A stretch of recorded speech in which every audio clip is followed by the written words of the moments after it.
Gênesis capítulo 26, versículo 12. Diz assim: semeou Isaque naquela terra, e no mesmo ano recolheu 100 vezes mais, porque o Senhor o abençoava. Você entendeu o que a Bíblia fala? Porque o Senhor abençoava. Não pensa que você vai ser abençoado por si próprio. Isso nunca vai acontecer. Querido, estava percebendo ali, lendo aqueles tópicos, e me chamou muita atenção. 8. O divórcio é a quebra de uma aliança. Estamos vivendo hoje nos dias mais difíceis da igreja. Não só da igreja evangélica, mas também da igreja católica, que também é uma igreja cristã. O número de aumento de divórcios está assustador. Quando se ocorre uma traição de uma das partes, nós até entendemos, nós até compreendemos, houve uma falha. Mas existem aqueles que casam e dizem assim: o meu santo não bateu com o dela. E aí, como o santo não bateu, né, aí tem a separação. Existem casos que acontece da pessoa ficar desempregada um bom tempo e ocorre ali um divórcio no casamento. Existe outro caso que quando a esposa talvez fica doente, gera uma doença gravíssima que pode talvez não gerar mais filhos, ou talvez nunca gerou filhos. Então o marido vai lá e se divorcia, porque para ele a esposa não pode dar filhos. Existem inúmeros fatos que levam as pessoas a se divorciarem. Mas até onde isto Deus aprova e Deus reprova? Até onde? Será que o atributo chamado imutabilidade, o Deus imutável, o Deus que não muda, será que ele mudou de opinião? Porque estamos vivendo um mundo globalizado, moderno, tecnológico. Será que o Senhor olhou para a terra e disse: deixa eu mudar, porque senão eu não vou acompanhar o povo. Eu preciso mudar. Será que o nosso Deus trabalha dessa forma? Não. Não trabalha dessa forma. Para mim poder iniciar, eu estava apenas lendo ali, estava prestando atenção ali. Algo me chamou a atenção. O que a Bíblia abençoa, está abençoado. O que a Bíblia condena, está condenado. O que a Bíblia diz não pode, não pode. Pastor, mas a igreja que eu congrego diz que não pode fazer tal coisa. Está na Bíblia? Não. Então é estatuto de igreja. Você não é obrigado a ficar lá. Você pode ir para outro lugar.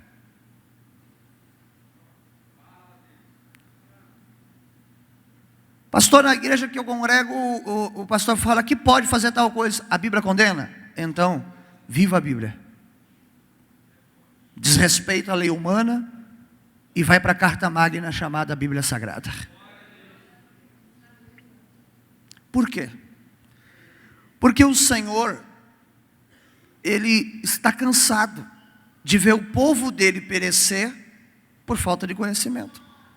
Como vocês é uma igreja de família, próprio nome, Catedral da Família, isso já é uma nomenclatura que dá a entender que vocês valorizam e priorizam famílias e não divórcios. Pode ocorrer? Pode. Pode surgir talvez porque o marido está batendo na mulher, o marido tentou queimar a mulher, o marido tentou matar a mulher, o marido tentou fazer algo com o filho dela. Sim, pode ocorrer esses fatos. Só que nós não estamos aqui para julgarmos. Não estamos aqui para dizer que você vai para o inferno. Apenas para te alertar que a Bíblia é a mesma, Deus é o mesmo, a lei é a mesma, a palavra é a mesma, e Ele não muda. O que ele disse lá atrás, ele continua defendendo até hoje. Nunca na face de uma terra, um livro sagrado, de qualquer religião, teve o cumprimento fidedigno conforme a Bíblia Sagrada. Existem alguns livros que têm profecias que cumpriu. Até livros escritos até mesmo pelaquela profetisa da igreja adventista, algumas coisas cumpriram, outras não. Existem alguns, entre aspas, títulos de profeta. Ontem eu expliquei para vocês que não existe profeta. Existem pessoas que têm o dom de profecia. O profeta era no Antigo Testamento e o último foi João Batista e o mais poderoso entre eles. Agora sabe o que me chama a atenção? O quê? Que nem sempre você precisa fazer alguma coisa grande para se tornar maior. Porque se você for colocar na balança profeta Elias e profeta João Batista, quem foi mais usado em milagre? Quem, irmãos? Elias. Se colocar Elias e Eliseu, quem foi mais usado em milagres? Eliseu, 14 vezes, Elias foi 7. Se você for comparar Moisés, o poderoso profeta Moisés, e colocar na balança com João Batista, quem foi maior? Não, Moisés. Só que Jesus olhou e disse: eis aí um homem que nasceu do ventre de uma mulher. Este é o maior profeta de todos os tempos. Mas você puxa e analisa a vida de João Batista, o que você vê? Ele nunca fez milagre. E como que ele é o maior?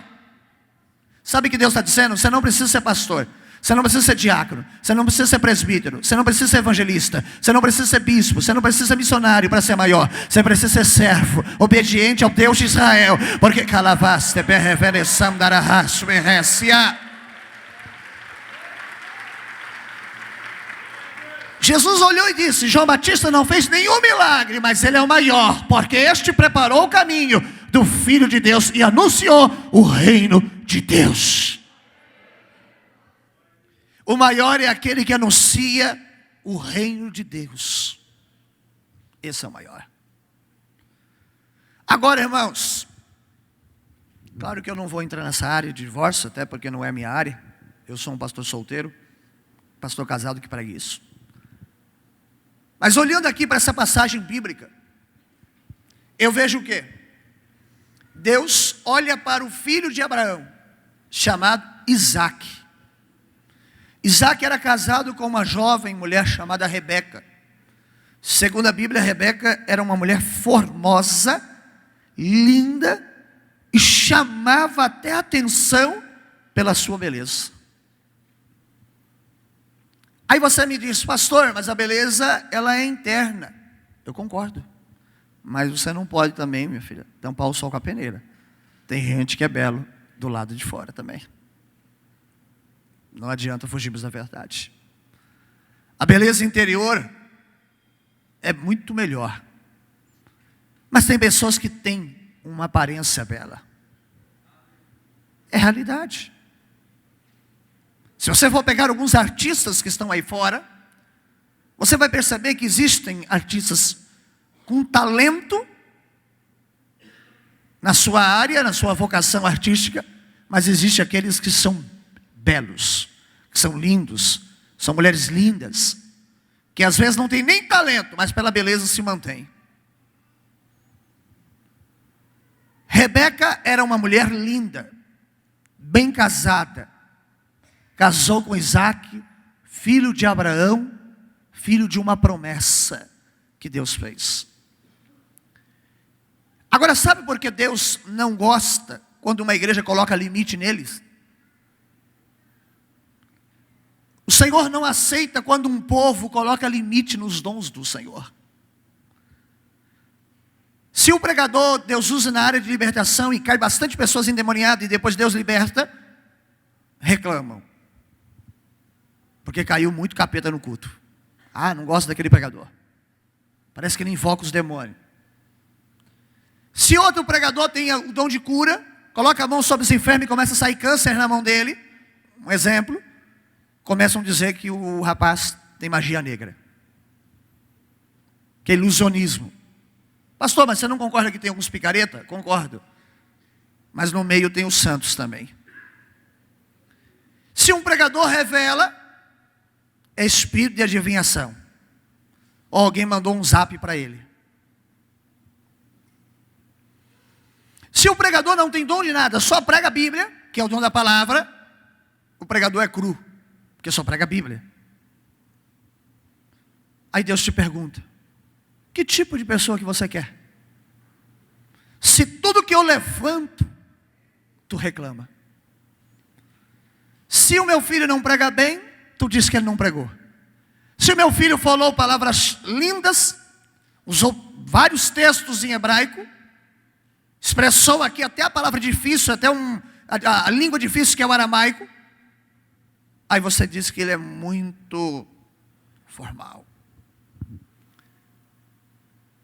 Se ele profetiza, você diz: eu não creio em profecia. Se ele não profetiza, você diz que ele é frio.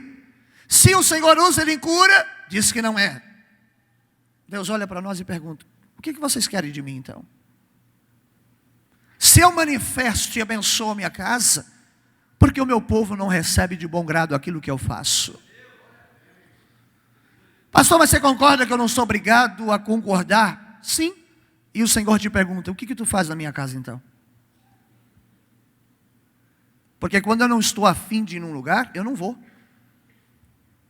Eu cheguei a trancar a matrícula de uma faculdade. Eu sou formado, mas quando eu comecei uma primeira, porque eu não concordei com o curso, não gostei, fui lá e tranquei a matrícula.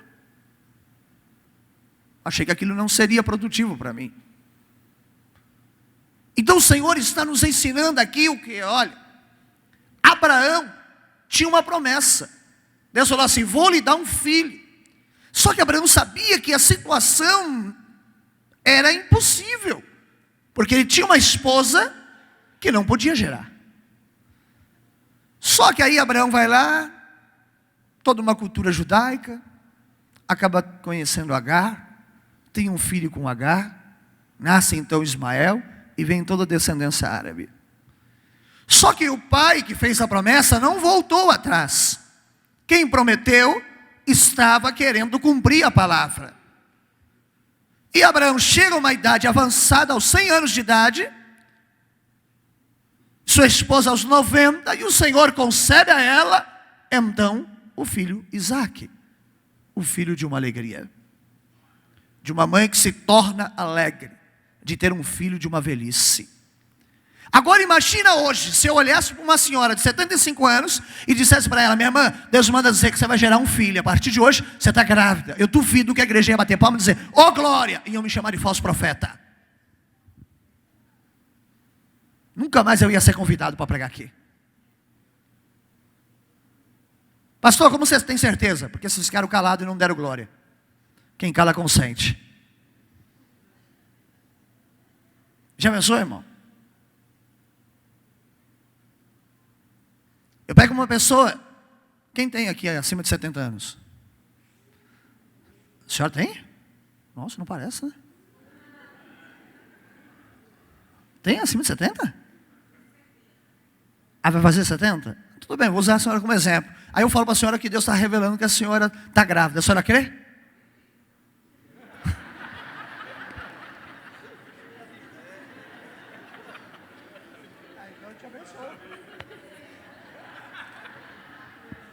Fazer o que ela quer. Agora quem não crê sou eu.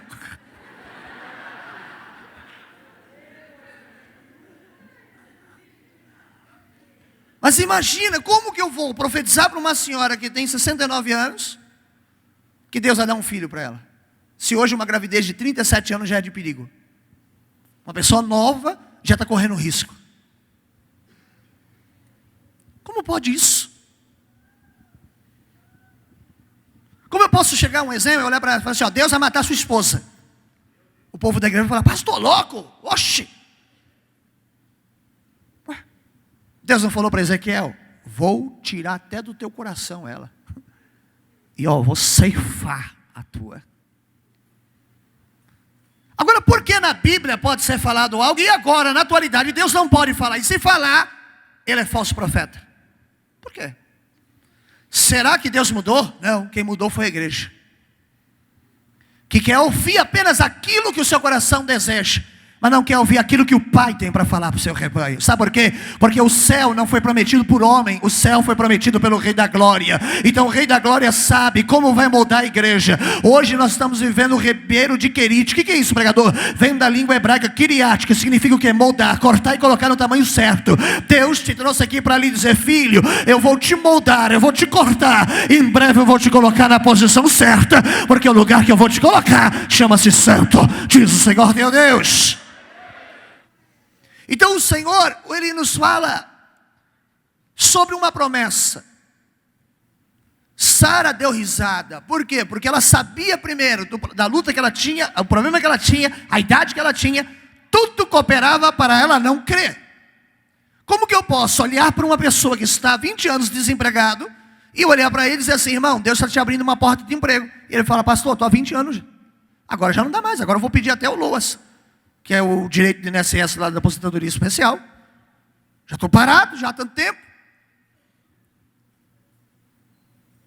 Nós olhamos e cremos somente naquilo que podemos. Deus olha para você, talvez você tenha um grau de faculdade acadêmico, você tenha um grau de mestrado, você tem doutorado, pós-doutorado. Aí o Senhor fala: filho, estou abrindo uma porta. E você fala: claro, eu creio, eu tenho toda essa cultura, eu tenho todo esse diploma. Só que você esqueceu de uma coisa, que eu e você só podemos viver algo porque Deus vai nos abençoar. E não é por méritos próprios, porque na Bíblia não existe a palavra merecimento. A palavra original dentro do vocabulário hebraico, merecer significa o quê? Ato apenas para uma divindade chamada Jeová, Yahvé, o grande Rei da Glória. A igreja não existe a palavra merecer. A igreja existe a palavra será digna, através de uma misericórdia, a qual nós não seremos consumidos. Pela bondade e misericórdia do Senhor, eu e você seremos abençoado. Mas quem merece glória é o Senhor que estás assentado no trono, diz o Senhor teu Deus. Então eu olho e vejo o quê? Aí você fala: pastor, mas eu mereço, eu ralei. Não, você não merece. Pastor, eu trabalhei a vida toda. Você cumpriu a condenação que Deus te deu, porque Ele disse: do suor do seu rosto agora tu trabalharás, comerás e beberás. Foi isso que Ele disse ao homem. Pastor, mas o trabalho dignifica o homem. Não, o que dignifica o homem é o caráter, não é o trabalho. O trabalho cansa o homem. Por isso que o seu Madruga do Chaves nunca quis trabalhar. Só é uma filosofia de fulano, ciclano e beltrano. O que dignifica o homem é o caráter e não o trabalho. A diferença é que quem não trabalha não come. Foi isso que Paulo disse. Mas quando eu olho e vejo e analiso a vida de Abraão, o Senhor cumpre a palavra e faz nascer então um filho chamado Isaac. Isaac nasce. Chega aos 40 anos de idade. O Senhor dá a ele Rebeca. Casa com a sua mulher linda, maravilhosa. Chamava a atenção. Agora entenda, olha o que a Bíblia fala, família. Ela não chamava atenção pelas vestes sensuais. Ela chamava atenção porque ela era bela, porque ela era linda. Há uma diferença, irmã, de você ser chamada a atenção. As pessoas olham para você porque você é uma pessoa bela, você tem um rosto bonito, você tem um corpo bonito. Ou é diferente de uma mulher que se veste com sensualidade. A sensualidade é espírito imundo, mas a beleza é a glória do Senhor na tua vida. O que eu quero que você entenda nessa noite: cuidado, não interprete errado as coisas, porque sensualidade é pecado. Pastor, sensualidade é pecado? Sim. A única sensualidade que Deus aprova é entre a esposa e o marido. A sensualidade fora do casamento é pecado diante do Senhor. Por quê? Porque faz o irmão pecar, e aquele que leva o seu próximo ao pecado, em pecado também estás. Mas hoje a igreja, ela está adornada e glorificada, porque ela está de vestes reais e espirituais, que vai levar o povo a entender que você é como o profeta Eliseu, que passou pela cidade de Sunem, e a mulher olhou e disse: eis que eu vejo um profeta do Senhor passando em minha casa. Por que ninguém dava em cima dos profetas da Bíblia?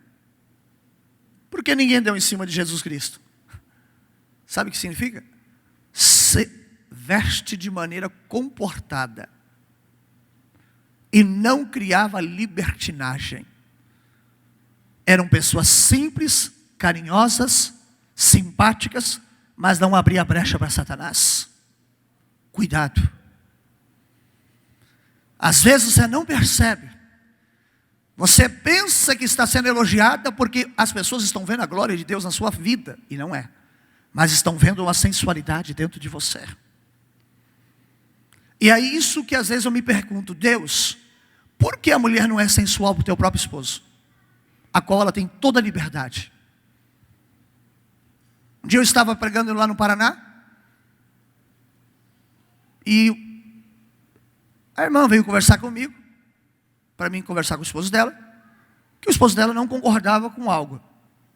Eu disse: o que, irmã? Não entendi. Ela disse: pastor, às vezes eu vou ter que falar isso, né? Eu vou tomar meu banho, eu chamo meu marido. Ele fala que não. Eu falo: mas por que ele fala isso? Ele fala que Deus não está nesse negócio. Eu falei: oxe, e esse monte de filho que nasceu espiritual? Eu falei: não estou entendendo, irmã. Não, pastor, ele acha que isso é errado. Eu falei: mas errado o quê, irmã? Economiza água, ou gasta mais, não sei. Meu irmão, que mal tem? Mas elogiar a mulher do próximo pode. Mas elogiar sua própria esposa não. Meu irmão, as coisas é grave. Se a igreja deseja morar numa terra chamada promessa, a terra da promessa, a igreja vai precisar se alinhar em Cristo. Eu não estou dizendo que vocês estão em pecado. Eu estou pregando a verdade do Evangelho. Eu estou apenas dizendo que às vezes um adultério não é apenas quando você deita com a pessoa. Pode ser um zap que você mandou para uma mulher casada e elogiou ela no culto. E depois disse: nossa, irmã, a irmã estava bonita hoje, eu vi sua roupa lá, te deixa o corpo até bem elegante. Cuidado, faça isso para tua esposa e não para a esposa dos outros. Quando você abre talvez um site pornográfico, essa desgraça deveria ser proibido, e você começa a visualizar coisas, você está em adultério perante o Senhor. Pastor, eu sou solteiro. Você está em fornicação. Isso é grave. Sabe por que Deus abençoou Isaac? Porque Isaac amava a sua esposa e a sua esposa amava a Isaac.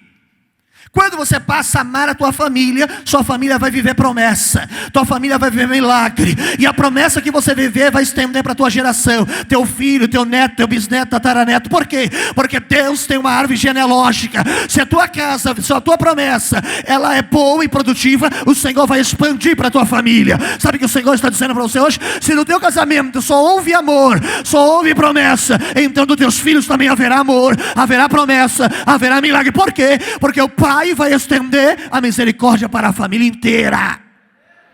Deus chama Isaac e diz para ele: Isaac e Rebeca vão embora para a cidade de Gerar.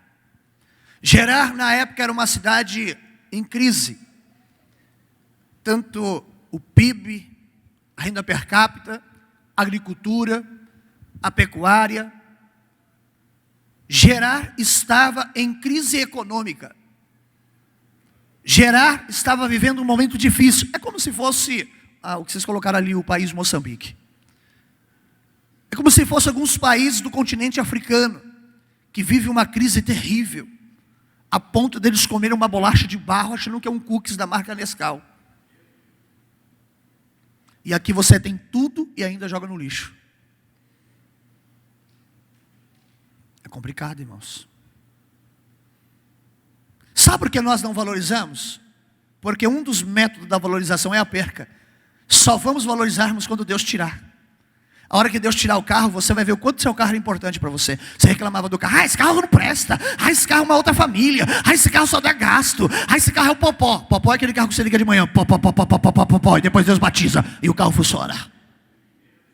Mas vai andar a pé então. A pé, pensa que a pé é bom, que abaixa o colesterol, triglicérides, e seu coração fica ótimo, né? Mas vai andar de metrô lá em São Paulo, 6 horas da manhã, você vai ver a gentileza paulistana. Você não precisa nem entrar, o povo te coloca dentro. E você só vai dizer: graças. Você só fica na linha vermelha e espera a porta abrir e o povo... E aí você fala: obrigado. Aí depois do pico, Aí depois das 8 da manhã até as 4 da tarde, você mesmo entra com seus pés. Ninguém te coloca. Você só vai valorizar quando você perder. Você reclama do seu marido, mas um dia Deus toma, aí você lembra que ele era bom.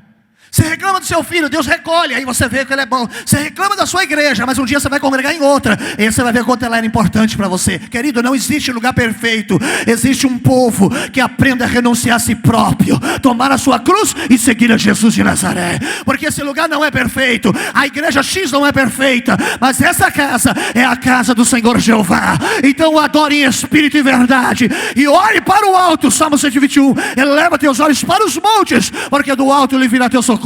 Teu socorro vem do Senhor, que criou os céus e a terra.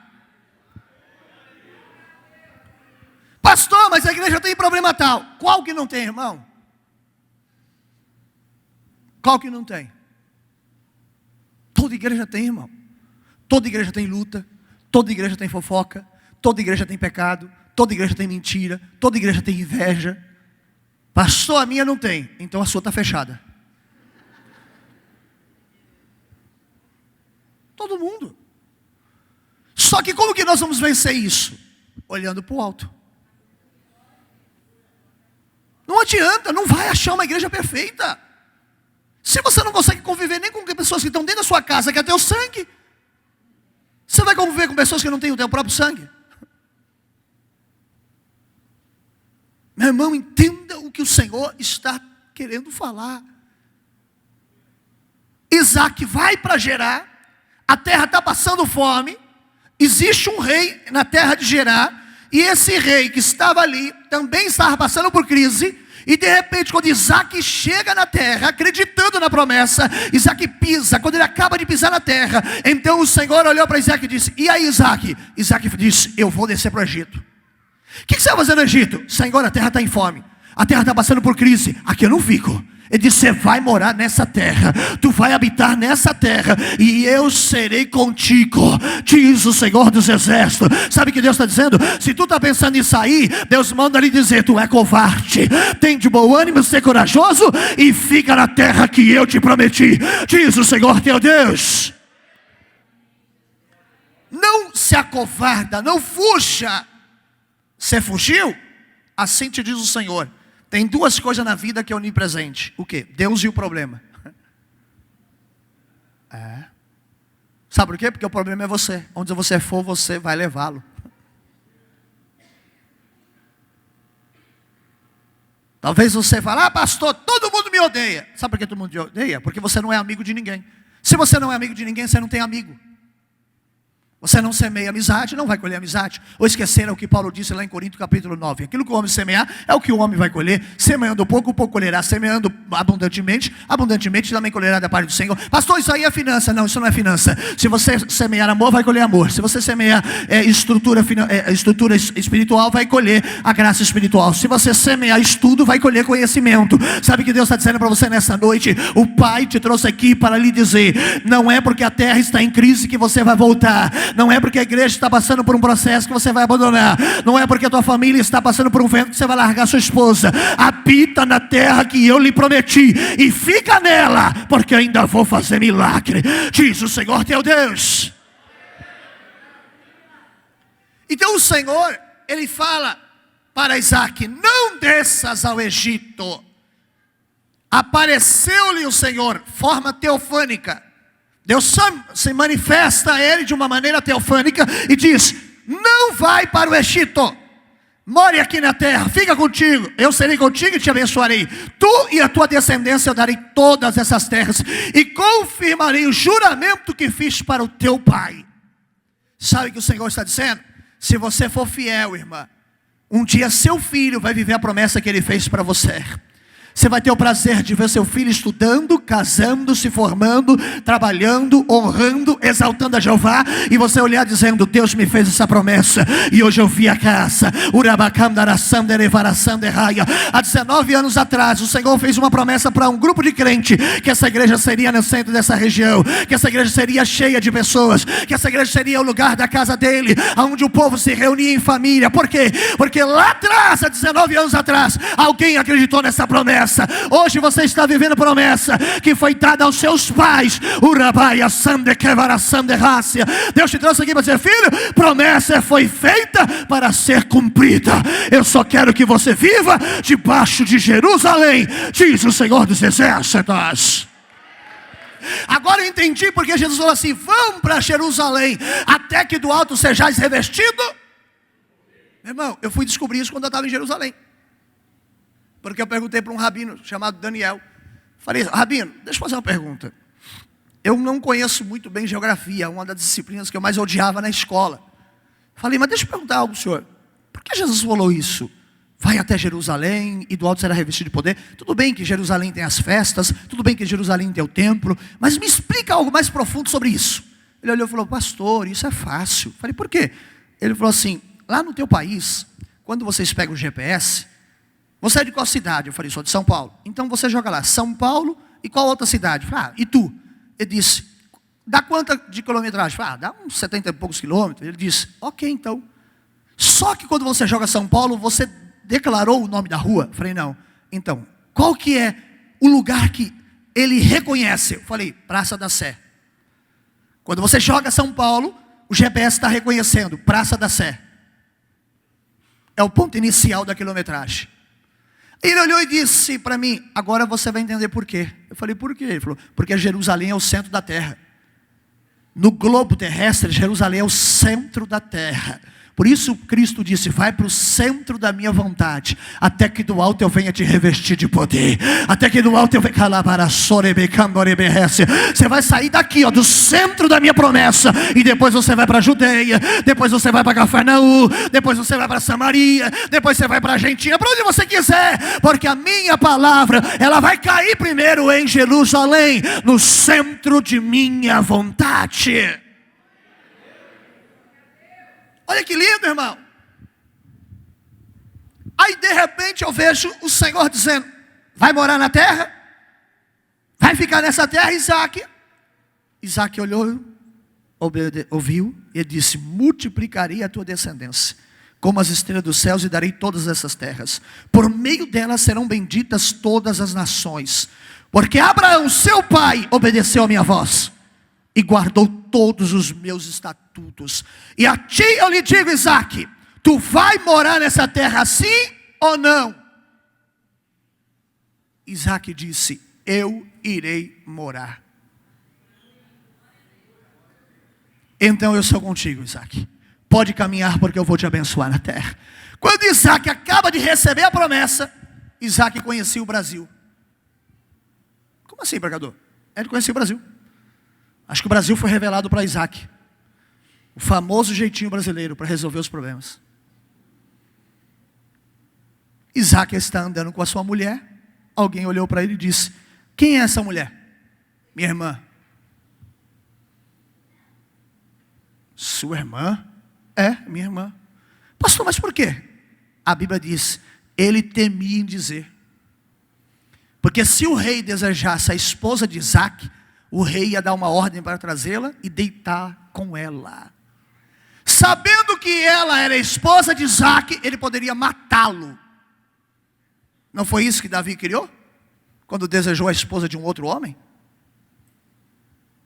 Meu irmão, quando você brinca com o sentimento de uma mulher casada, você não sabe a destruição que você vai fazer. Às vezes ela está passando por um momento difícil, por uma carência, até um abraço tem que tomar cuidado. Porque o diabo é sujo e entra na mente. Por isso Marcos 14:38 diz: vigiai e orai, para não cair na tentação. Na verdade o espírito já está pronto, mas a carne, enquanto não for glorificada, ainda é fraca. Por isso que a vigilância é o mais importante de tudo. Meu irmão, Isaac olhou e disse: ela é minha irmã. Só que a mentira não tem muito tempo fundamento. Uma hora acaba e cai a máscara. Ninguém sustenta a mentira por muito tempo. A verdade sempre vai prevalecer. Não adianta, irmão. Sempre a verdade vai prevalecer. Quando Isaac mentiu, A Bíblia diz que num belo momento Abimeleque estava lá na sua casa, lá no seu palácio. Ele abre a sua janela, ele era o rei, e quando ele abre, ele viu Isaque brincando. O verbo brincar no hebraico significa acariciar a sua esposa. Ele estava acariciando Rebeca, porque era a mulher dele. Quando o rei olhou, ele disse: espera aí, como que um homem pode acariciar sua própria irmã? Ninguém pode acariciar sua irmã, só pode acariciar sua esposa. Sabe que Deus está dizendo? Sabe que Deus está falando para você nessa noite? O diabo não pode tocar na igreja, porque a igreja é a noiva de Jesus. Somente Ele pode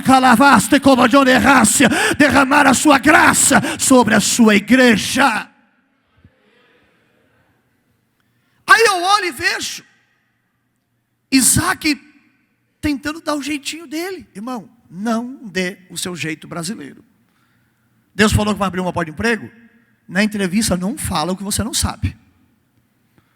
Não vai colocar lá no questionário. Sabe falar inglês? Coloca lá, básico. Amém. Aí o camarada já entra falando inglês. Aí ele, hã? O quê? Você colocou, sabe falar inglês? No quê? Não tô entendendo.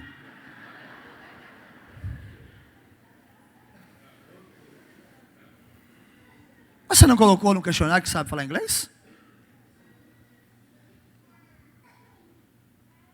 Meu irmão, quem prometeu vai abrir a porta. E não precisa do seu jeitinho. Se Ele prometeu que vai te colocar numa multinacional sem um nível acadêmico, não precisa mentir. E nem comprar diploma, porque quem prometeu não foi homem. Quem prometeu é aquele que abre a porta onde não tem a porta. É aquele que traz existência que não existe sobre a terra. Quem prometeu é o grande Jeová Jiré, o Senhor provedor e o Deus que sustenta. Meu irmão, você sabe que quando você vai tirar um visto para ir para os Estados Unidos, geralmente eles logo de cara te dão visto B1 ou B2, que é o visto de turismo e de negócios, né? E eu não tinha intenção de ir para os Estados Unidos. Eu já fui 4 vezes, mas não tinha intenção. Eu já tinha feito missões em outros países, mas não tinha intenção. Os Estados Unidos não eram mesmo. Eu falava que os Estados Unidos é um país de rico, não precisava de mim lá para pregar. Tem muito pregador lá. Mas era desejo do pai. E eu fui. Sem perspectiva. Fiz a entrevista que tinha que ser feita. Recebi o visto normal. Depois que eu voltei, alguém falou para mim: eu vou fazer um investimento em você. Eu falei: o que é investimento? Vou fazer uma aplicação em você. Eu falei: como é que é aplicação? Vou tentar te ajudar a pegar o visto religioso, para você ter direito a 5 anos dentro do país. Falei: não, para mim tá bom, fico 6 meses, volto, fico 3 meses, volto, fico um dia, volto. Não, tá ótimo. Eu não corri atrás. Foi Deus que quis dar. E saiu o visto religioso. E um monte de gente que tem todas as provas para entrar, não entra. E eu que falei bem claro, a pessoa me entrevistou e perguntou: por que você quer esse visto? Eu falei: eu quero, na verdade, preparar a igreja para a volta de Jesus. Ela olhou e disse: isso é a resposta que se dá? Eu falei: moça, eu sou pastor, eu estou preparando a igreja, Jesus está voltando. Amém. Provou. Liberou. Eu não menti, eu falei a verdade. E aí fulano lá me perguntou para mim, lá de Coral Spring: e aí? Eu falei: rapaz, demorou a entrevista, hein? Ele: quanto tempo? Eu falei: uns 2 minutos. Eu falei: o que você falou? Eu falei que Cristo está voltando. Eu acho que a moça ficou com medo de ir para o inferno e me assinou logo. Sabe por quê, irmão? Porque quem cuida é Deus. É Deus que cuida. Você não precisa dar jeito brasileiro. Eu tenho uma carta de consórcio de imóvel. Quando eu comprei essa carta, Deus falou assim para mim: confie em mim. Eu falei: como assim? Não faça nada de errado. Não dê jeito brasileiro. Confie em mim. Eu falei: tá bom, Senhor. Eu peguei e falei para o gerente, falei: como que vai sair essa carta? Ele falou: você tem que dar tanto de lance. Eu falei: mas você está doido, moço? Nem a minha alma vale isso, tá louco? Falei, não tem não. Ele falou, então é só no sorteio. Falei, então vai no milagre. Ele disse, mas tem um jeito X, que eu não vou falar aqui, porque é chato, né, irmão? É antiético. Eu disse, não posso, eu sou pastor e confio no Senhor. Ele disse, olha, eu vou ser sincero, tem gente que demora uns 10 anos aí. Falei, fica tranquilo, o meu Deus é fiel. Passou uns dias, mandei um zap pro gerente. Falei, ó, o Senhor falou para mim que dia 15 é para você me ligar para falar que a minha carta foi contemplada. Aí ele, amém. Quando foi no dia 15, ele me ligou. Apareceu lá, gerente Bradesco. Pastor Robson? Falei, pois não? Rapaz, eu não sei se você teve uma visão, ou se foi, sei lá, o guia que te revelou. Olha, o guia. Mas estou só ligando para dizer que a sua carta foi contemplada.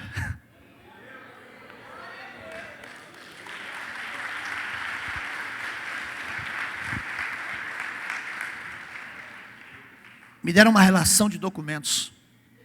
Eu olhei para aqueles documentos e falei, Deus, eu vivo da obra, eu não tenho esses documentos. Senhor do céu, o que eu vou fazer? Eu não vou no contador montar um documento, eu não vou mentir tal coisa, eu não vou fazer um imposto que não é verdadeiro. Senhor, eu estou reprovado. Cheguei lá no dia, eu falei, está aqui os documentos. O cara falou, moça, falta tudo isso. Falei, eu vivo da obra. Ele disse, tá, mas qual é o nome da empresa? Jerusalém Celestial. Aí ele falou, mas o que ela faz? Falei, prepara o povo para a volta de Jesus. O gerente olhou e falou assim, pastor, você está com algum problema espiritual? Falei, não. Pastor, enquanto você não trouxer esses documentos, não dá para fazer a negociação. Falei, eu não vou mentir, não vou pegar documento e não vou falsificar. Vai e fala para a tua superintendência, para a sua diretoria, que foi Deus que liberou, que foi Deus que abençoou, que foi Deus que fez isso. Se você não quiser me dar um e-mail que eu envio. Ele falou, então você manda um e-mail. Eu falei, mandou um e-mail para o superintendente. Expliquei quem eu era eu. Tá lá, pastor Gelo ligou e falou assim, pode trazer a documentação do imóvel, pode trazer tudo aqui, que eu também sou pastor, eu sei que você está falando a verdade.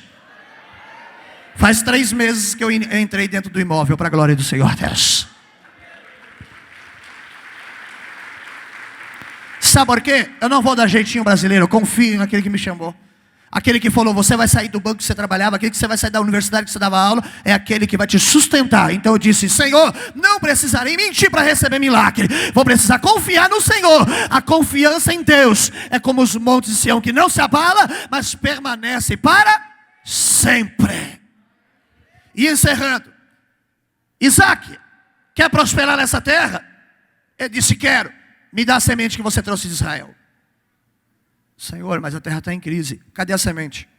Senhor, mas a terra está passando fome. Cadê a semente? Cadê a semente, Isaac? Está aqui, Senhor. Planta. Tá bom. Preparou o solo. Plantou. Senhor, Isaac, eu não vou mandar chuva se não tiver semente. Planta. E eu mando a temporã e depois eu mando a seródia. Isaac plantou, esperou. No mesmo ano, na mesma terra, Isaac voltou. Quando ele voltou, ele olhou e falou, meu Deus, de cada uma semente que eu fui plantando, eu estou colhendo 100. De cada uma semente ele colhia 100. E ele foi colhendo.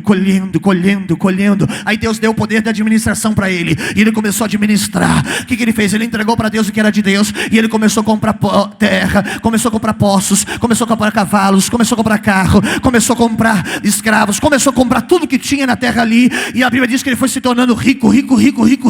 Deus começou a engrandecer ele. Prosperar.